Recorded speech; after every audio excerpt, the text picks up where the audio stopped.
I invite you to stand for the reading of the Gospel. Today comes from Matthew 22, verses 15 through 22. Listen to the Word of God. And the Pharisees went and plotted to entrap Jesus in what he was saying. So they sent their disciples to him along with the Herodians, saying, "Teacher, we know that you are sincere and teach the way of God in accordance with truth, and show deference to no one, for you do not regard people with partiality. Tell us then what you think. Is it lawful to pay taxes to the emperor or not?"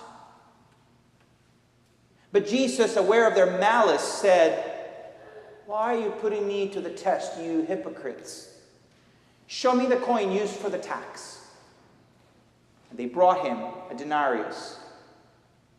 Then he said to them, "Whose head is this, and whose title?" They answered, "The emperor's."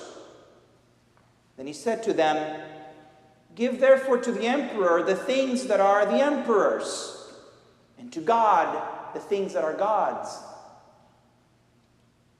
When they heard this, they were amazed, and they left him and went away. Friends, this is the word of the Lord. Thanks be to God. You may be seated.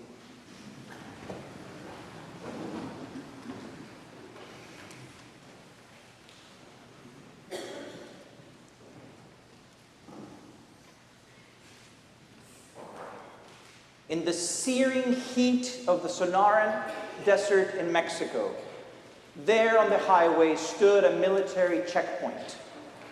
This area is very dangerous because of ruthless drug cartels who use the highway for their purposes with impunity. Every car has to stop, and every driver has to answer some questions asked to them by a soldier who's carrying an automatic rifle with other colleagues as they look on. When they stopped this particular car, the soldiers decided to ask the man driving this rental car to pull over to a secondary inspection point right off the shoulder of the highway. Something about this driver just wasn't making sense. The driver was Jeff Keller. He's an American noted ornithologist, bird expert, and he was in the area to do some work. Jeff doesn't speak any Spanish, but he had learned several key phrases in Spanish, which were to be his only way to communicate with people and get him through the checkpoint. So because of the language barrier, Jeff was basically going to ask himself the questions he anticipated from the soldiers. ¿Quieres saber por qué estoy aquí? Do you want to know why I'm here? And they nodded yes. And then in Spanish, he answered his own question. "I am a bird expert, and I'm here to record bird songs in the wild." The soldiers looked at one another. "Do you want me to open my trunk?" Yes, they nodded. So opening the trunk with a trunk release button from inside the car, Jeff wondered if they'd be puzzled by his equipment back there, or realize how expensive it was and decide to help themselves to something, or be careless because they didn't know what they were looking at and hurt something possibly. He could see only on his side view mirrors that a few soldiers were gathered in the back of the car, and he could hear and feel inside the car that they were rifling through his stuff, his expensive stuff, those big binoculars, that large transparent plastic bowl thing that is a listening antenna, different kinds of microphones, his digital recorder, headphones, cables, reference books. To the soldier still by the door, he volunteered another memorized phrase. "I make recordings of the birds, which are then used and archived by the University of Cornell in the United States." It's true. It's about 3,000 recordings. If you go look at their website right now, about 3,000 recordings were made by Jeff. But that's just it. It sounds made up. It sounds made up that somebody would make a living at this, that an American who doesn't speak any Spanish would rent a car, come to the middle of this dangerous region, and walk around the wilderness listening to birds. They kept messing with his stuff in the trunk. He had one more memorized phrase. Do you want to hear some of the recordings? The soldier said something to the ones in the back, and then he nodded to Jeff and motioned that he get to the back of the car.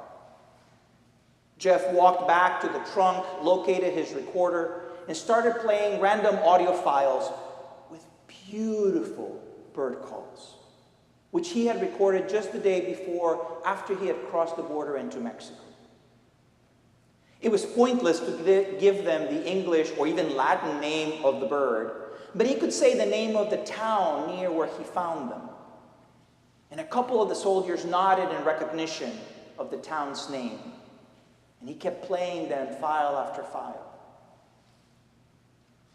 It was such a break from their dreadful routine. This melodic, beautiful calls were drawing them in. Their shoulders were less tense. They smiled. They talked amongst themselves. Some of them recognized the birds. Jeff has a digital camera. He doesn't use it very much because he really trades in sound. So he doesn't have good pictures or enough pictures. But he flipped through his reference books and showed them the bird which corresponded to the particular recording. More nodding from the soldiers. Finally, some gruff sergeant or somebody cut into their little ornithology lesson, barked some orders, and then the soldiers were back in character with rigid faces. They put all the stuff back into the trunk. Nothing went missing, and nothing was hurt. And then they waved them on. Tracy and I met Jeff last month in his home here in Brown County. He's a friend's cousin. And as he told the story, rehashing his memorized Spanish really quite accurately, all I could think was, they must have thought you were clueless or suspicious or dangerous. Record birds? As often happens with random stories, this one jumped in my head when I was thinking about the Exodus passage that our young people played out for us today. Like a foolish person going to unknown places in the wilderness and returning with tales of improbable encounters, Moses elicited suspicion and disbelief from his people whom he had worked to get out of slavery, out of Egypt. He would tell the people that he had heard directly from God, and they wondered. The crowd had already suffered periods of hunger, of thirst, and so they had accused Moses and God that really this was all a plot just to bring them out here to the desert and kill him. The voices are in your head, oh man. But Moses knew what he heard. Moses knew it was real. He felt the power of God. He had never seen God. It was a disembodied voice, a vision of power in a burning bush or in a pillar of smoke. And only he could hear God, which of course made the whole thing even more suspect. In the passage we heard and saw, Moses asks God, if not maybe for proof that he could take back to the encampment, at least a unique revelation just to him. He had done so much. Just once. Let me see you. God told him that would not be possible. You can't see me face to face and live. But let me hide you here in this opening in the rocks, the little crack in the rocks. And I'll cover the spot with my hand, and I will pass by, and as I remove my hand, you'll see me walking away.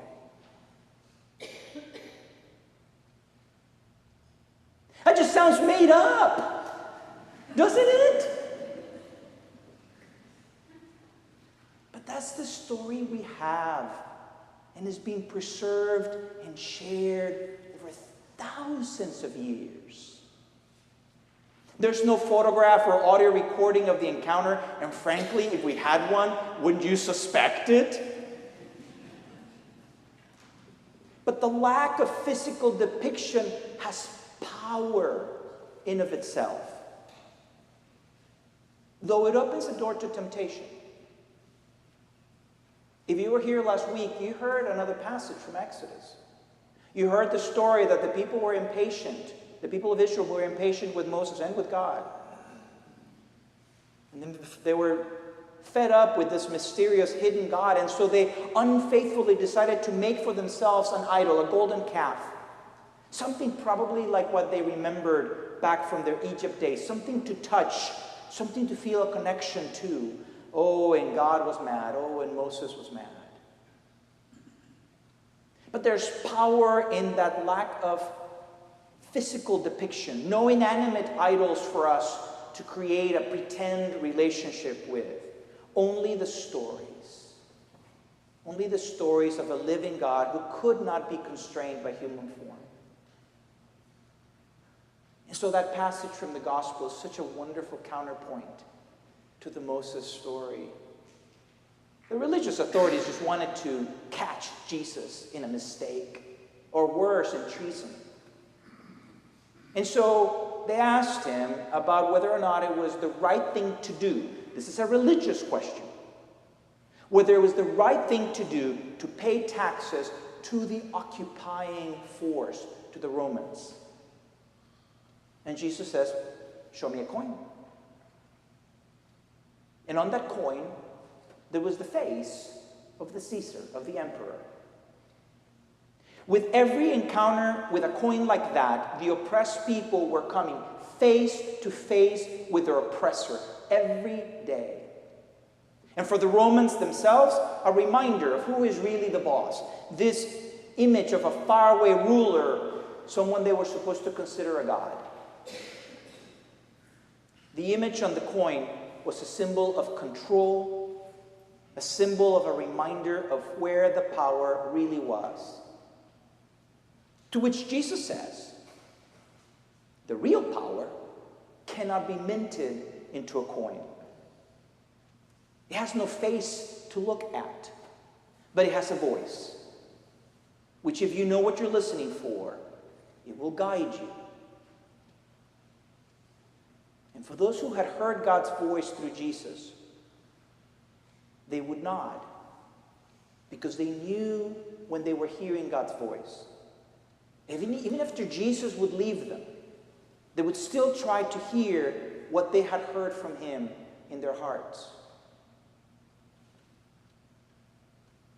It's suspicious, this business of listening to God. Maybe you have friends or relatives who look at you weird if you talk about it. But some of them, when you tell them your story of how you once heard God's voice, of how you once felt God's guidance, they too may recognize that they have heard that voice before, only they didn't know what they were hearing.